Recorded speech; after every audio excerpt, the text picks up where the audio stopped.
We often find ourselves in stages of our lives where we actually do try and make a difference and change our habits, our mindsets, and the things we do.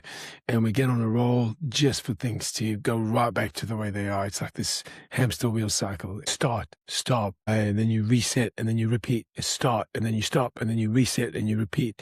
And you just somehow can't seem to just get going. And it's like you get going and something happens that stops you. And we just somehow can't run away from the stress. We get hard on ourselves when we think it's our mindset, it's things that we're doing. But we need to also understand that it's not just us, it's a nervous system. It's an automated response.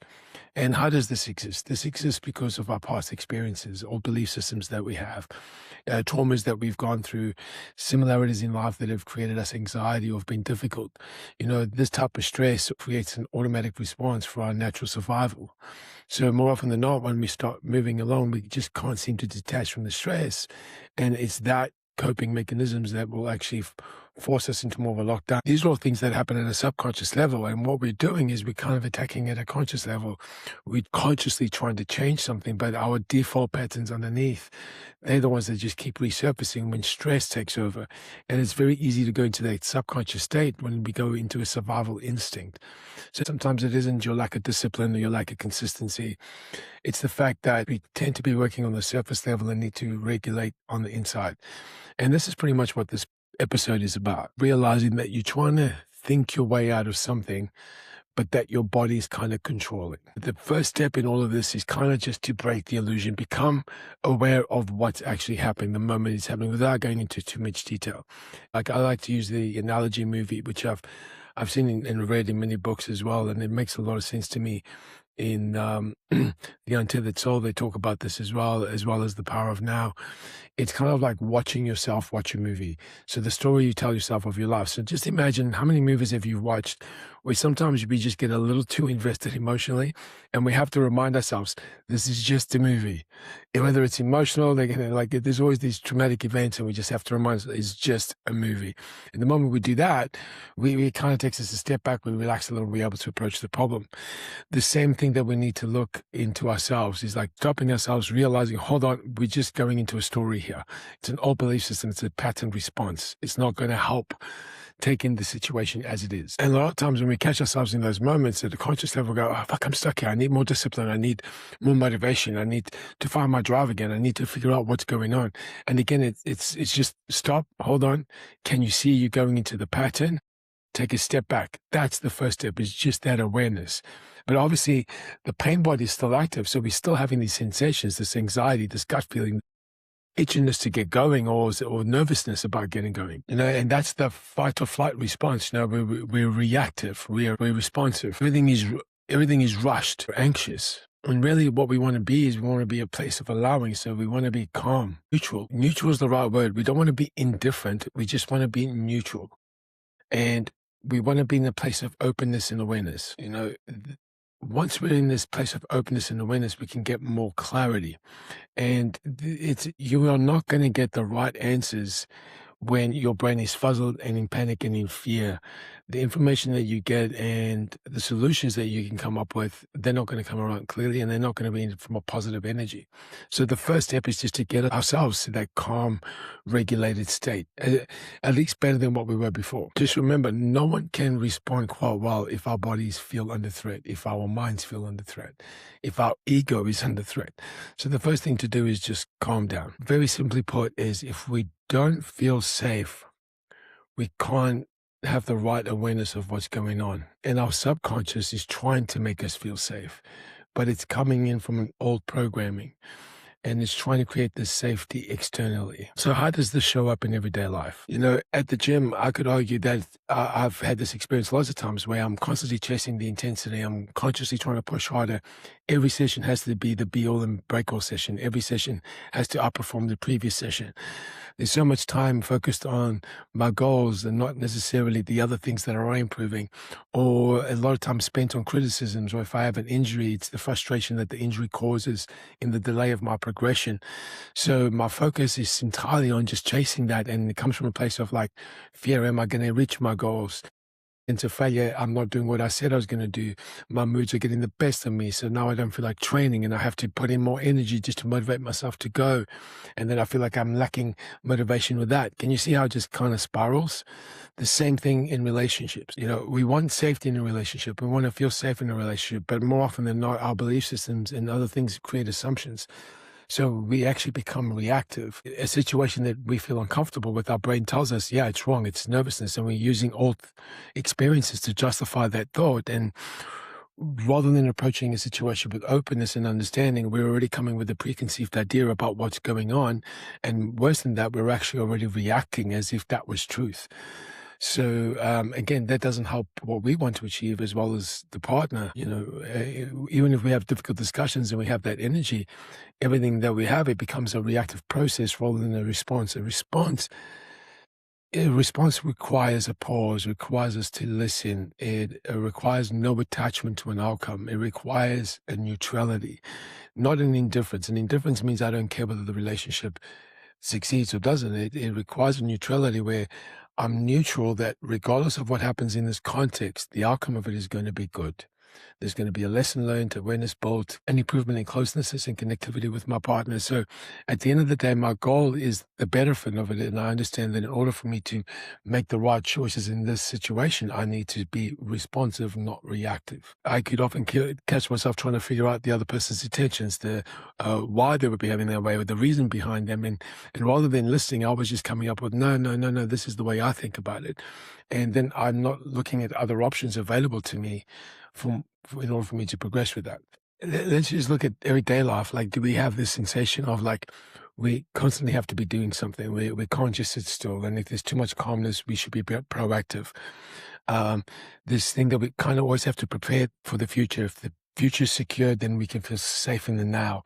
This constant pressure that we put on ourselves. So we can't actually be in a relaxed state to allow self-introspection, analysis of self, like what are my belief systems? What aren't my belief systems? What is the truth to me?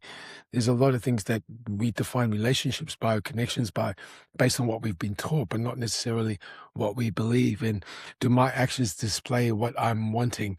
All that self-analysis, well, they don't, because obviously I'm coming from a reactive state, and a reactive state is just trying to get me out of that fear moments of time, where a responsive state is looking at the bigger picture and being comfortable in the uncomfortable so I can learn my lesson.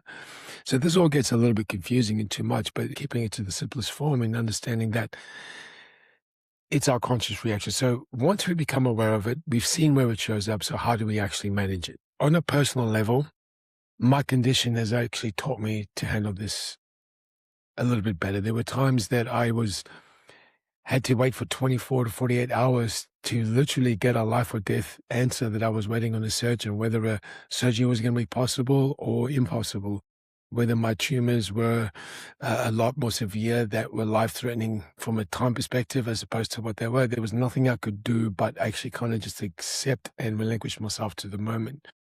And I found that the more I tried to come up with solutions, and the more I realized it wasn't in my control. So I was going through all this anxiety.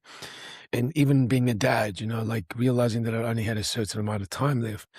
But once I was able to calm down, accept the reality of my situation, it actually allowed me to prepare better for life.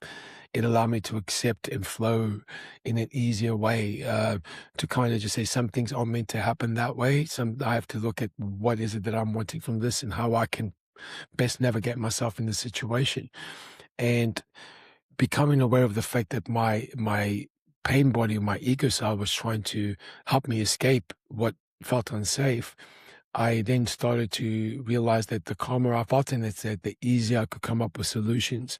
And the more positive my mindset was when I applied those solutions, which always led to a better outcome. One thing is, like, in my condition, realizing that there's not everything I can control. I can only control myself, but it was also this timeline that we put on ourselves about the expectancy of a result. I couldn't really control on how things sped up, but I also realized the harder I tried, sometimes the more resistance I created, wherein being calmer allowed things to slow down. And as things slowed down, they actually progressed quicker.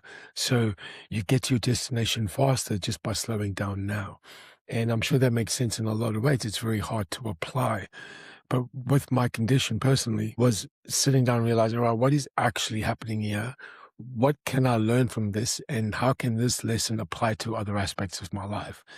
So it really slowed me down to think about it rather than worrying about taking action straight away. Your reality will remain the same, just your perception shifts, and it shifts from like a performance-based approach to a perception-based approach. So rather than jumping straight to action, we look at first like calming down and we're aware of the situation, then looking at clarity of the situation. What is my perception of it? Why does that exist?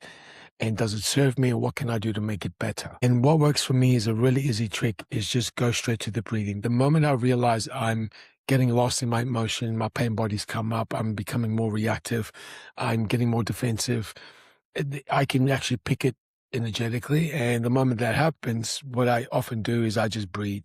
And I find my focus goes into, right now, I want to find a solution. I don't want to feel like this. Breathe. And I do the 4-second rule one. It's very easy. It's hold for 4 seconds, breathe out for 4 seconds, hold for 4, breathe in for 4, hold for 4, and just keep repeating that cycle. There's obviously more energy release if you breathe out for longer, so you can easily do the 4-second hold, 6-second exhale, 4 to 6-second hold, 4-second inhale, 4-second hold, 6-second exhale, just by doing that.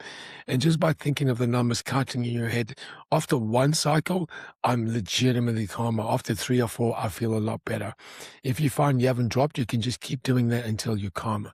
This is not about running away or escaping. It's about calming the brain so we can approach it clearer. And that, in my essence, doing that with my kids, I actually realized I went from being a protector to being a preparer. Like rather than protecting them, I turned it into preparing them for the future.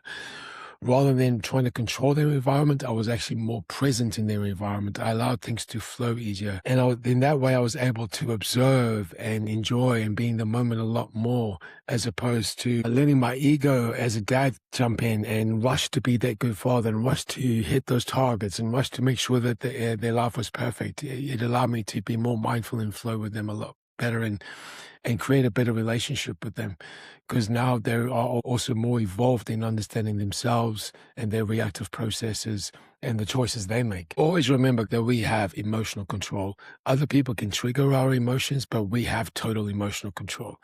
So once we grasp that and we can actually take accountability for that, it's up to us to take the steps that we need to in order to control our emotions, realizing no situation will ever be as bad as our negative reaction to it.